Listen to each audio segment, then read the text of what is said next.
Welcome back to Car Stuff P&W. This is Jesse, and today we are working on the Civic. It's been making this whining noise after it's been warmed up. And it really seems to be coming from the alternator. I've replaced the alternator, and the sound persists. I've tried tightening the belt. The belt is new, and it still whines. I almost thought I had it fixed after tightening it quite a bit. Didn't help. So now I'm going to remove the one that I just installed, which is down there.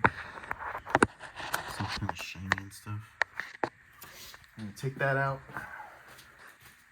and I'm going to take the old one. I'm pretty sure this is an OEM one. What is this? This is a Remy for a CRV. So it's supposed to put out 95 amps. I'm going to take them to AutoZone and have them tested and see if they whine on their testing machine, I guess. See what's going on. So here we go. All right, got it jacked up. Remove the battery connector, and now we can start unhooking the alternator. The alternator, if I get there, is this. This is the alternator. I have to remove this. It's just a eyelet or whatever with a nut, and then the connector in the back there. Okay, I have disconnected the alternator completely. There's a bolt on the bottom and then one at the top, and then you have to remove this upper bracket. It bolts to the engine here and here, and then this slot has the bolt that goes in there. It's this guy right here, and so it's loose in there.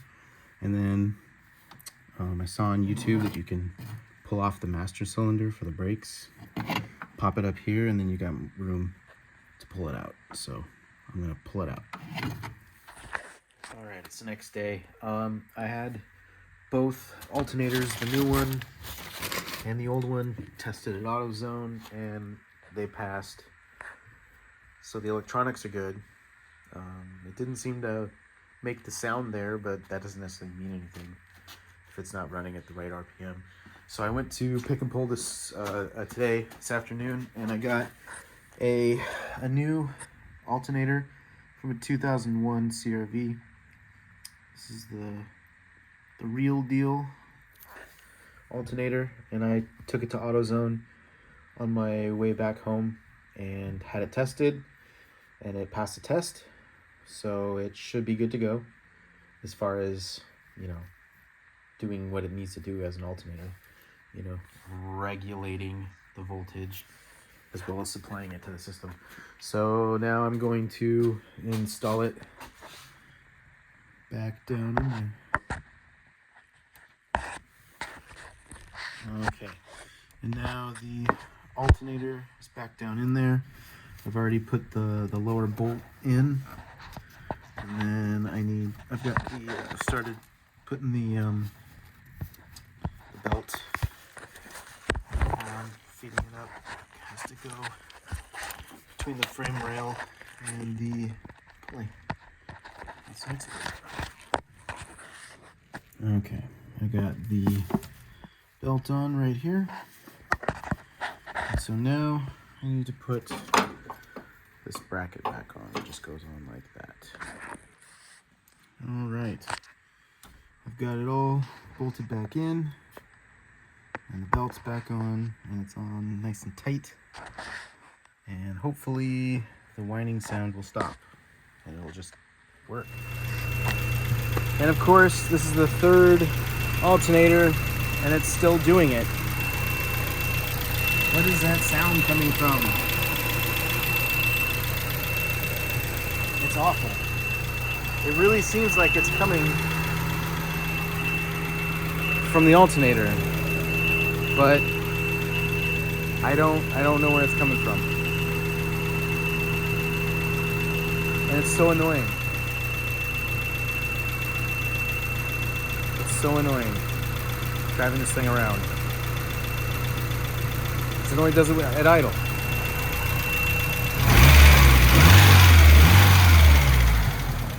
And it comes back.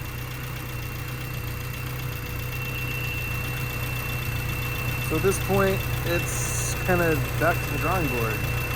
I'll just have to figure out what the hell's going on. Dang it.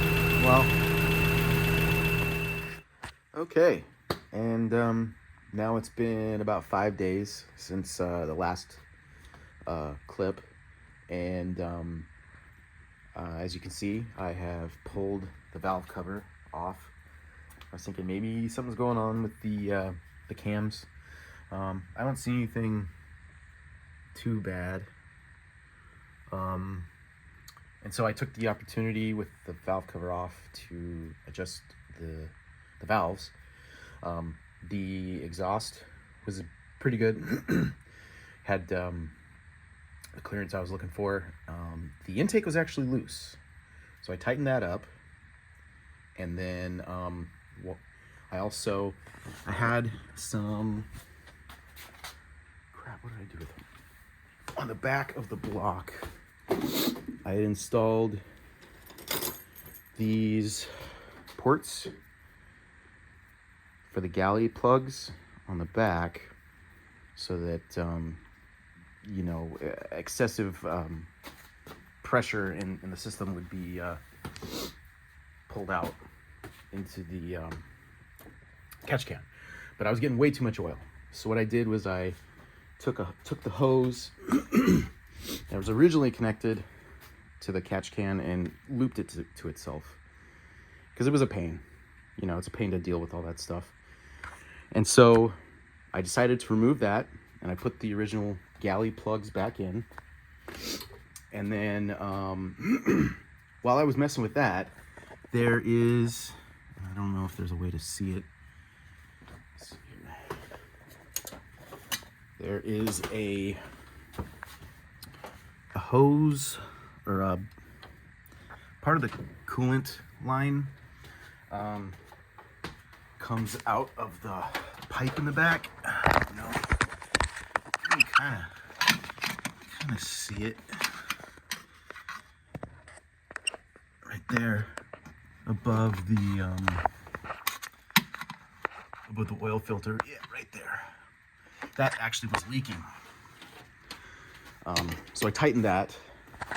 So I think maybe that might be an issue. I fixed that, and I removed, those the ports in the back of the block. And then while I was cleaning up the valve cover to put the new gasket on, I noticed that this wasn't straight. It was actually kind of bent inward a little bit. And then I further noticed some wear on the inside there. Not really over here, but definitely over here. Like you can actually feel it.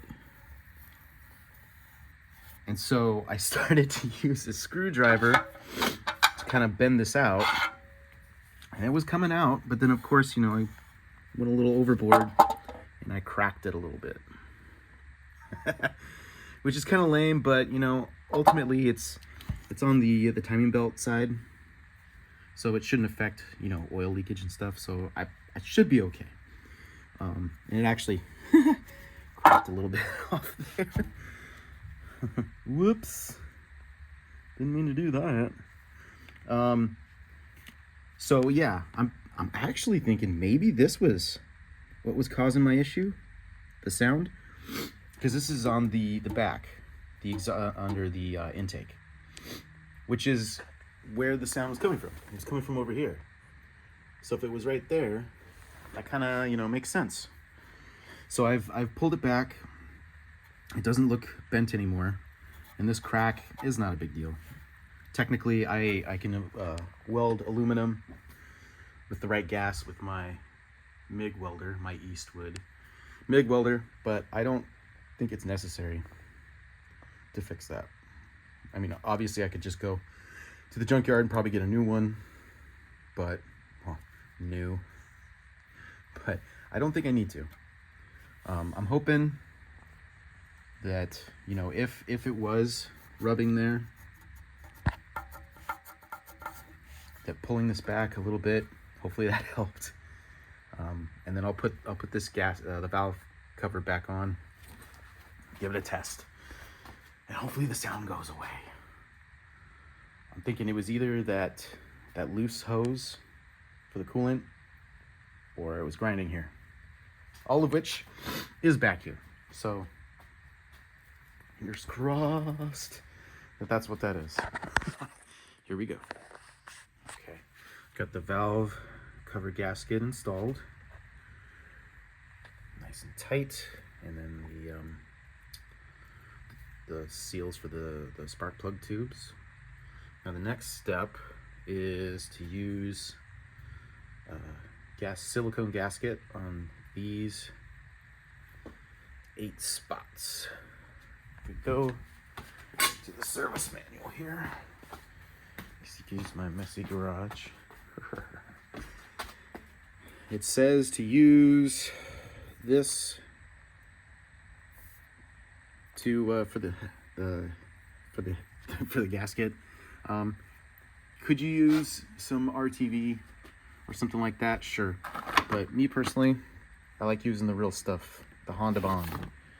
If you look here, 08718. I guess it says -004. That's okay. This says to use -01 or 03. I'm sure we're fine. 08718.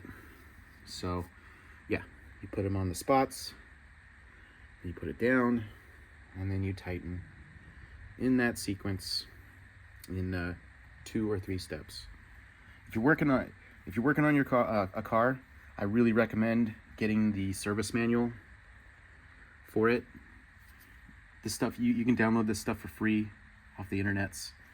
It's the best way to do things. I'm sure people love their Chiltons or whatever, but I like the official service manuals. So now I'm going to put the Honda Bond on, and then put the head cover back on. All right, the valve cover's back on. Everything's reconnected, and the sound still occurs. It's maybe a little more intermittent, maybe not as, consistent, but it's still doing it. And I don't know why. It's not doing it now.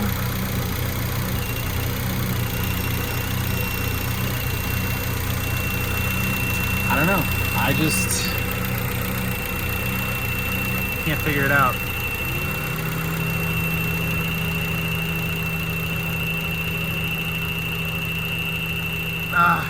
So annoying. Well, I think I don't have a choice. I'm just gonna have to kind of live with it again for a while. I hope it stays intermittent and not so consistent. Yeah, so still doing it. Not quite sure what's causing it. Yeah. So that's it for this video. Give us a like and a subscribe. We'll see you later.